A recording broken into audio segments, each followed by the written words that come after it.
Hi guys, welcome to How to Solutions YouTube channel. In today's video, I'm going to show you how you can transfer Amazon Pay balance to your bank account without gold purchase. Before getting into this video, must subscribe to our YouTube channel and click on the bell icon. So the first step you need to do is to open the website with the name of Paymatrix.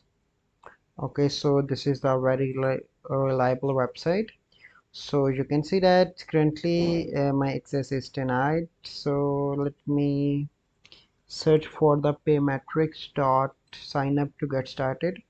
So you can see that currently this having an issue of access, but you need to open the app with the name of Paymatrix. So you need to create your account on that is Paymatrix. Once you create your account on that, you need to link Paymatrix with your Amazon. Once you link on that, you simply transfer your fund from Amazon to Paymatrix and then transfer that amount into your bank account. So this is a process by which you can transfer Amazon Pay balance to bank account without credit card. I hope you find this video helpful. If you find this video helpful, must like this video, subscribe to our YouTube channel for future videos. We'll see you in the next video. Thank you. Have a good day.